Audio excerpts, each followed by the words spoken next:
Shokun, la temps si belle. Conte d'origine chinoise. Yuan des Han, l'un des derniers empereurs de la noble lignée des Han, avait tant de femmes qu'il n'en connaissait pas le nombre exact. La tradition exigeait que chaque année, les hauts dignitaires de la cour lui offrissent les plus belles de leurs filles.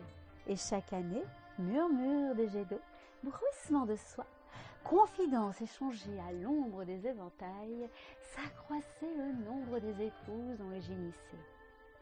Or, en ce temps-là, se présenta à la cour une ambassade du pays des Huns. La guerre s'était longtemps prolongée entre cette contrée sauvage et l'Empire. Yuan, prince sage, désirait la paix.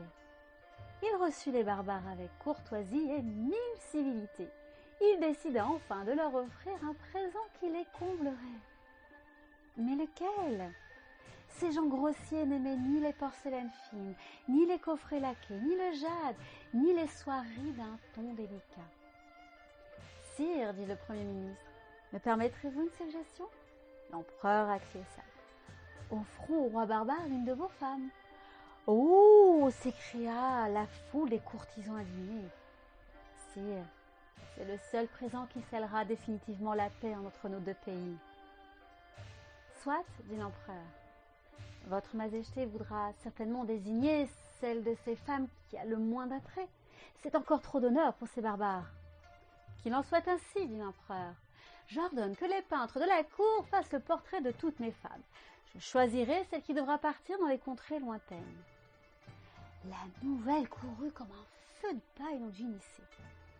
Les peintres de la cour venaient faire le portrait de toutes les femmes. La moins belle, la moins désirable, partirait en exil dans les contrées lointaines. Aucune ne voulait s'en aller dans ce pays sauvage et servir de jouet à un roi barbare. Toutes entreprirent de gagner à leur cause les peintres de la cour et s'efforcèrent de paraître à leur avantage. Elles soignèrent à l'infini leur visage, n'épargnant ni les onguents, ni les fards, lissant leurs cheveux, se parant de visage. Elles rivalisèrent en flatterie, en sourire, en milliardise auprès des peintres de la cour. Toutes relevèrent leurs joues, leurs fronts de poudre d'or. Toutes, sauf une. Oshokun était belle, d'une beauté si évidente, si lumineuse, que les autres femmes s'éteignaient en sa présence, comme la lumière des lanternes à la clarté du matin.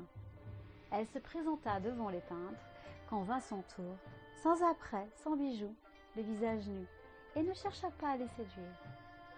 Les peintres, vexés de son indifférence, lui ajoutèrent quelques traits grossiers qui déparaient malignement ce merveilleux visage. L'empereur reçut les portraits. Ils se ressemblaient tous, sauf un, singulièrement nu et sans apprêt. Il désigna Oshokun et fit part de son choix aux émissaires étrangers. Il ordonna que l'on signifie à son cadeau qu'elle se tint prête à partir en pays barbare. Mais le soir, avant de s'endormir, il revit ce visage étrange et une hésitation le prit. Il résolut de ne plus y penser. « Ah, il faut bien que je fasse un présent au roi barbare, se dit-il.